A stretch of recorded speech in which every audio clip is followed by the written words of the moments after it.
What's going on, everybody, and welcome back to another episode of FS4T, the podcast. My name is Chris. I'm your host on this show, and I'm excited every week, and I think I even say that exact sentence, but today I really am.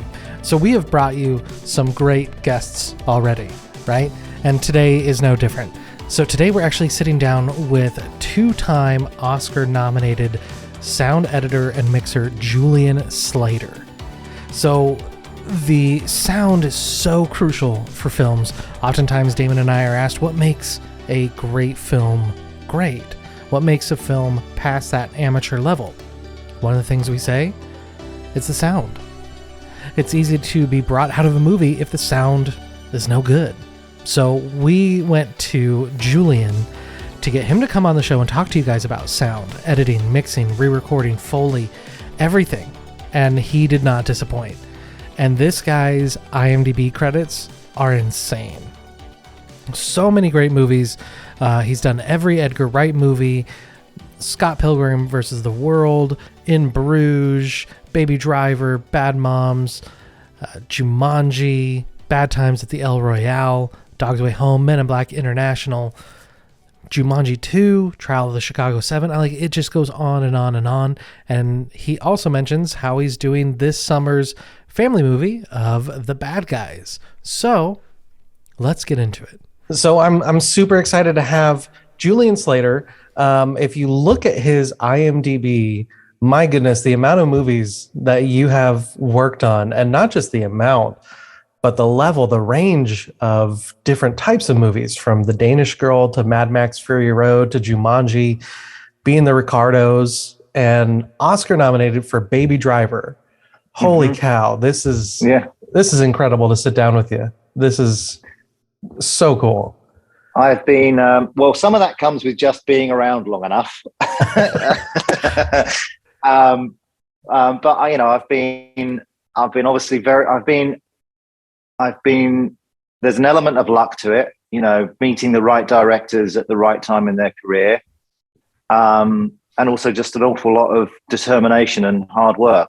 Sure. One of the reasons about, happy to speak with you and hoping that, some things that I say resonate with some of your students is that, I come from a very small town in the countryside in England. And, I knew that I wanted to work in sound from an very early age. And I know we'll get into that, but, and here I am at Warner Brothers, mixing a big movie. So it's possible. It's possible there is absolutely possibilities for people who don't necessarily work in Hollywood or weren't born into Hollywood to come to Hollywood or to work in the movie business or the sound business if they so choose to. So, yeah. So can I ask what that movie is that you're working on, or is that under wraps? I'm just putting the finishing touches to a movie called The Bad Guys, which is a DreamWorks animated movie based on a bunch of books. Yeah. So that's something that I've been working on. DreamWorks called me when I was doing the last Jumanji movie. So that was in 2019. Wow. So that's how long my involvement has been on this show, which is way longer than any other project. But I guess that's animation for you. And a mixture of animation plus COVID, extending schedules. Yeah, I remember the Sing 2. I took my youngest son to a research screening of, and sound wasn't fully done, the visuals weren't fully done, and he, being 6, didn't still fully understand all that. And I'm sitting there like, oh, this is so great. I love seeing it not complete because it's behind the scenes, but I didn't realize, with the mixture of COVID, that it would take that long. But wow, that's crazy. Yeah.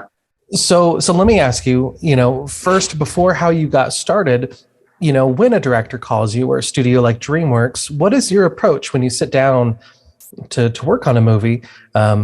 Whether it's a comedy like Shaun of the Dead, with Edgar Wright, Jumanji, a bigger movie, Mad Max, or The Bad Guys, what's your approach when you first start out?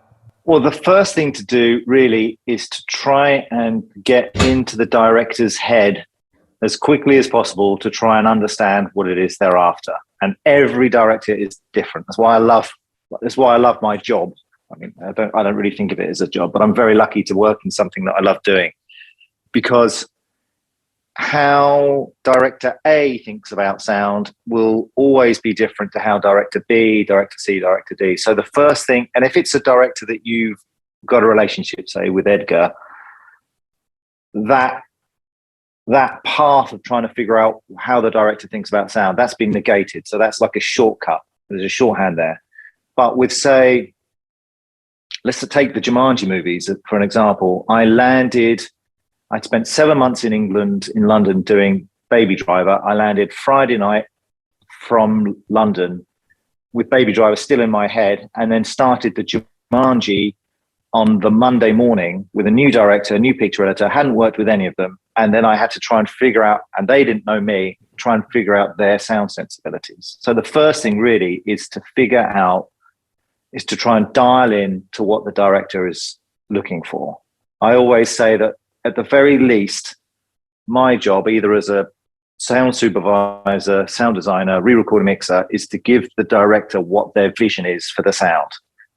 Then that's the very least. That should be the very least. And then on top of that, you would hope that you can then make new ideas, new suggestions, and hopefully help the director push their, add another layer of creativity and ideas on top of that, and help them maybe give them ideas that they hadn't thought about. And because of my knowledge of what sound is capable of doing, hopefully push that narrative and push that creative ethos in directions that the director hadn't perhaps been thinking of.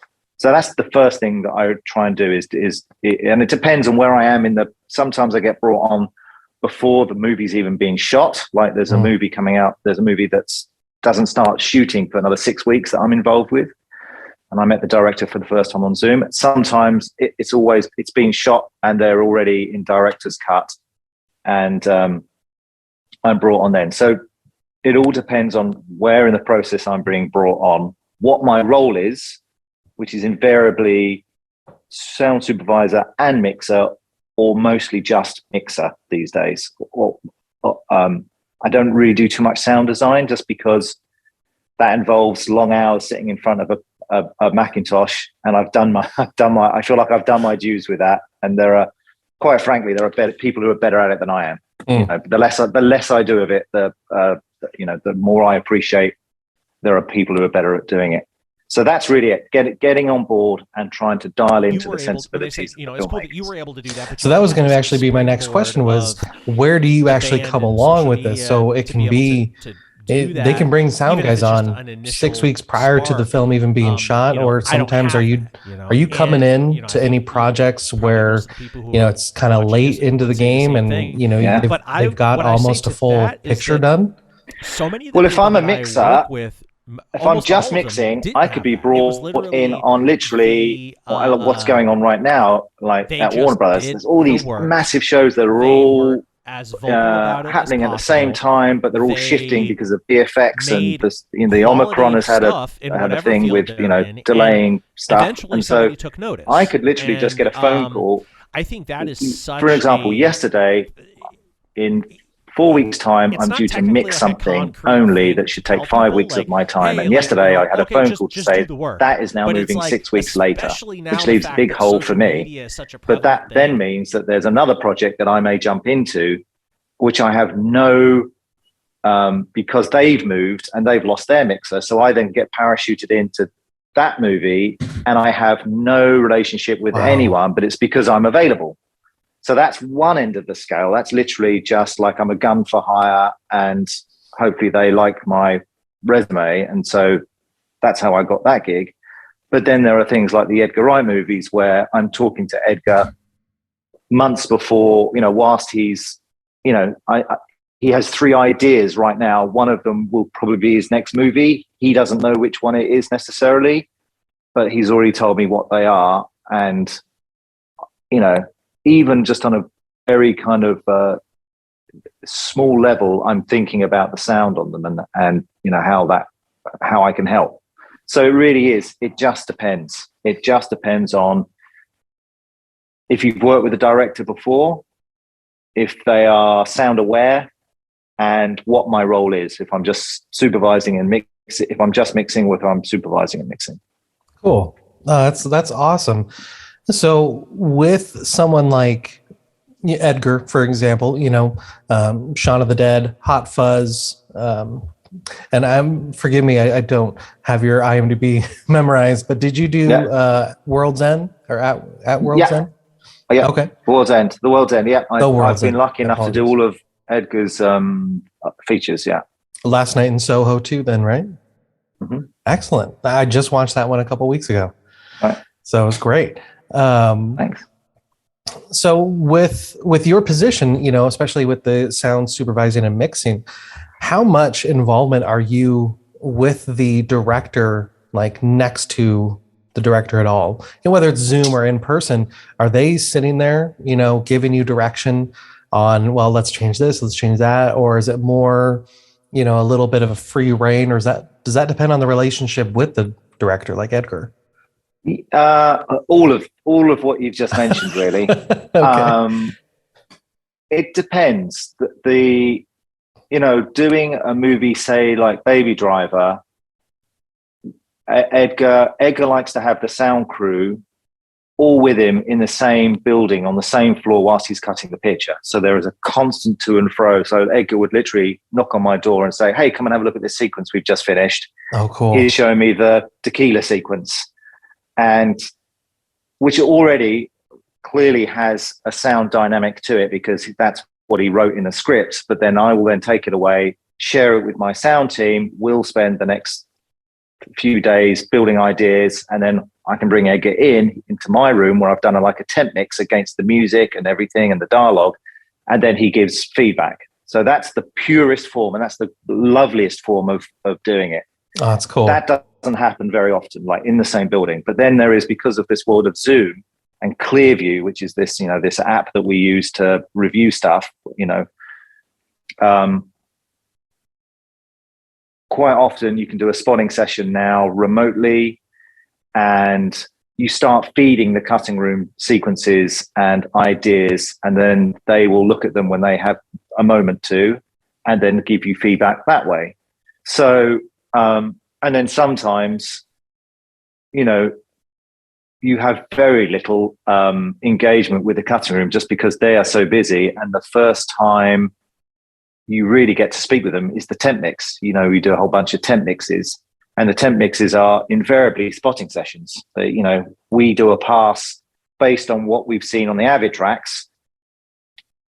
We present it to the director in a temp mix, and then the director will say, "Hey man, I love that. But for the final, can we change it and do this? Or let's keep this, but get rid of that." So again, there's no hard and fast rules on how it's done. The most rewarding things are where the directors, because some directors don't necessarily appreciate sound as much as people like Edgar. To them, it's like some people see it as an automatic process, and it's not. I'm lucky enough that because of my reputation, I don't work with those directors very much anymore. It's more I'm sought out because directors, they care about sound, so that's why they're engaging my services.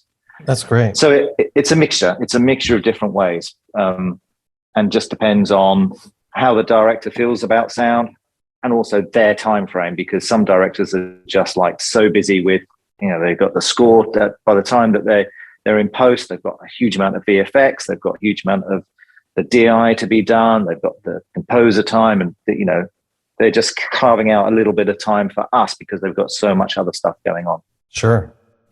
So if our students, right, when they make their short films, especially for our classes, if they want to increase their proficiency in sound and sound design, are there any apps or software that's, reasonably priced or even free that they can utilize and try to learn, whether it's, through YouTube videos or anything like that, that will help them understand, something like GarageBand even, or Logic, maybe Adobe Audition? Are there any things that you would suggest that they could utilize to help with their own films? Well, there's only one piece of software that we use in this industry, which is Pro Tools. And they used to do Pro Tools free, and I'm not sure if they still do. That must be something that's very easily. Well, I know they just started a subscription service for Pro Tools. I think it's $20 a month. And, okay, that's like a lower. Yeah, I mean, very low barrier of entry for that. Right. And Pro Tools, and that will come stuffed with a bunch of plugins and learning Pro Tools. I say this as someone who's been on Pro Tools for the last 20 something years. But it's not that complicated. And if someone is looking for sound, to get into sound design or utilize sound, either for they're a director or writer or filmmaker and they want to utilize sound, or they want to get into the sound side of things, it's just experiment. Have fun and experiment. There's so much you can do with sound. That Pro Tools that's $20 a month, you'll be able to do anything you want to do. And so it's really just taking the time and understanding. I always say to people, like, learning Pro Tools is the easy part. It's the understanding how sound can affect a scene, and it goes all the way back to, you could take a scene from any movie and put in some lighter music, you can put in some darker music, you can put some comedy music, and how it totally changes the tone of the scene. Such is the case with sound design. And it's really all about, I would say, if you can get on Pro Tools and then just experiment, and there are sound libraries that you can download for free, I think, where you can just, and experimentation for sound design, experimentation is the thing. You think of people like Ben Burt, the guy who was the original sound designer on the Star Wars movies. One of the reasons I got into sound and the stuff that he did with just taking, back in 1975, an elephant roar that turned into a TIE fighter, all the way up to the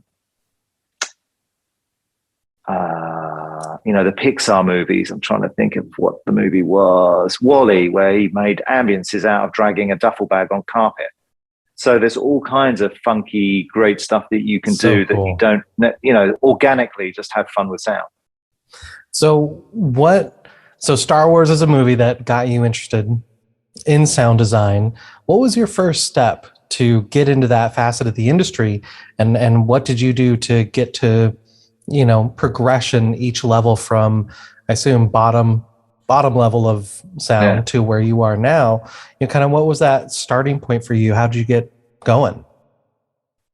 Well, I originally wanted to get into music production. And so I went to a place called the School of Audio Engineering in London. It was like a part-time course twice a week for 4 hours. And from there, I was offered a work placement for a couple of weeks at a place called DeWalk Music, which is a music library in London, like the world's oldest music library. And then from there, after I did the 2 weeks, they asked if I wanted to come back and have a job permanently. So I worked there in the transfer bay. Then I worked in their sound effects department. And from there, I got offered a job at another place that was purely post-production, like TV and the odd movie production. And I actually became part of that company. And I was very lucky that I became part of that company, and I had the opportunity to work and just learn as quickly as possible about how sound to picture works. And it's a long old story, but I'll try and condense it down. So I started off working on TV shows, like very small TV shows, like documentaries. And then I started to do some commercials, and the picture editor of commercials that I worked with ended up being a picture editor for commercials of a director called Mike Figgis, who had done some movies before. And he did this movie called Leaving Las Vegas that he wanted to use a non-studio film crew. He wanted to use people who worked on commercials. And so I did that. And then you kind of just slowly, this industry is all about relationships. That you are dead in the water without relationships. And I can tell you that from experience, because, fast forward from working on TV shows, then doing Leaving Las Vegas, then meeting with Edgar Wright, doing Shaun of the Dead, and starting to do things like The Other Berlin Girl and other movies. 9 years ago, I decided to move to LA. I came here to do Ant-Man for Edgar, which never happened. And I was left here literally with no contacts, no relationships, didn't know anyone. And I was screwed. I literally had to start my career from back to square one again. And so you can have a great resume and you can be great at what you do, but if you don't have relationships and work with someone who then spreads the good word about you, or who doesn't come back to use you again, it's no good. Wow. So to answer your question, you just chip away at it. You just chip away, and you do. The good thing about this industry, and I firmly believe it, is that the cream rises to the top. There are some people who work in this industry who are successful, but not necessarily the best at what they do, which is fair enough. That's life. But the great people, the people who are great at what they do, as far as I'm aware, there's very few people who are great at what they do and not successful. This is an industry where if you are great at sound design, or great at dialogue editing, or great at Foley editing, or great at mixing, and you're a good communicator and you've got good communication skills, you will succeed. Cool. That's what I would say. I love it. So yeah, there's a Conservatory of Recording Arts and Sciences here in Arizona that's very popular, very kind of a more prestigious level school. And Right. so there's a lot of, students that come from all over the country just to attend. And I don't know why I never even thought that's the starting point. Maybe it's just because movies, I don't picture the conservatory as much, but that's obvious now. So, we're coming up near on the last few minutes here. So let me ask you, what is your favorite movie that you have worked on, the final product? If you're willing to say. I can. Do you mean a favorite sounding, or just favorite movie, or how about both? What is, okay, of all the movies you've seen, the final product, what is the most enjoyable? And then for you, which film of yours that you've worked on do you have the most pride in your own personal work? Well, I try and make, and this sounds terribly cheesy and cliche, every movie that I do to sound the best. Like this Bad Guys movie that I've just finished sounds awesome. It really does. We're so happy with it. There's so much detail in the sound design, and yet it's been mixed really well. I humbly would say it's been mixed really well. And there's such a fine level of detail in it, and it sounds great. So I try and make every movie that I'm involved with be my favorite. I would say that just because it holds such a special part of in my heart is Baby Driver, because we would frequently, me and the sound crew would review our work and get goosebumps, which is something, that doesn't happen very often, because we knew that we were doing something that was so special. We had no idea that it was going to be successful. No, that if I'd have known that I would be getting emails from my peers in America saying, just watch Baby Driver and it's amazing, great work, I would never have guessed that. But to do something that gets so much respect from your peers is just awesome. And to be honest with you, and I've said this before, I feel like my career, when I look back on it, will be pre-Baby Driver and post-Baby Driver. Baby Driver, I think a mixture of me being here for 5 years, working, starting from the bottom again, building on contacts, and then Baby Driver happening. My career just took a different turn. Wow. And I still get people now who come up to me and like, man, Baby Driver, just amazing, just what you did with sound. And of course, that's not just me, that's a team, that's Edgar and the picture editor and the composer. But to have something that is like lightning in a bottle just it holds a special place in my heart, and also it sound I obviously think it sounds great. So I would say Baby Driver is up there for all those reasons. See, for me personally, I love Edgar's movies. Shaun of the Dead holds a special place in my heart, but I think Baby Driver is his best.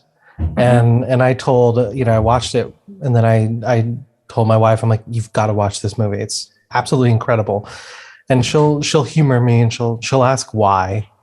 And I said, this is precision level filmmaking at its finest. Right. I told her specifically, I'm like, the editing and the sound in conjunction with each other is unlike anything I had ever seen. Right. And as I started, everything I did was started with editing. So deep appreciation for that. But then looking at it at a deeper level, and the sound, the way those two things work together, it's phenomenal. It's absolutely incredible. And just me as a film fan, thank you for your work on that movie, because it's absolutely incredible. Well, there's a good example of a long-term relationship. So you're not afraid to try different ideas. And then just as a sound team thinking, like, Edgar's obviously constructed something that is based in sound, and you've got a rich paradise of opportunity. And then just to try and think, right, how far can we push this? I would regularly, because Edgar posts his movies in London. So I was in London for 7 months, and I'd regularly just go for a walk around Soho and listen and see what diegetic sounds could be used within that movie that hadn't been thought of. Like there's that scene at the beginning of the movie where Baby's going to get his coffee, and there's like pneumatic road drills that are happening in time with the music, and that's all from just there's no visual cues of that happening at all. We made a construction. We saw some tarp on one of the streets that he walks up to, and we thought, okay, well, let's make that a construction site. So all of a sudden you can put a jackhammer in, you can put someone hammering and stuff. And so you're constantly looking for ways to then take what Edgar's done, this goes back to my first comment about, how do you dial into what do you do? What's your first approach? You've got everything that Edgar has constructed amazingly within Baby Driver. And then we kind of think, right, how can we take that idea and take that ball and run with it and push it in an even further direction and add all these different layers on top? So Baby Driver is a good example of that. If you watch and listen to Baby Driver again, you'll see there's a lot orally happening that's not necessarily visually represented, because it's what we do.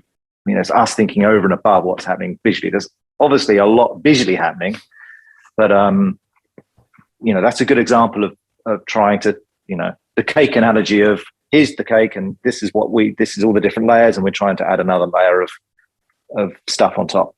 Well, now I'm going to have to watch Baby Driver again tonight, so that's going to be a definite. So one final question for you that we ask everybody, just as a send off. What is your favorite movie?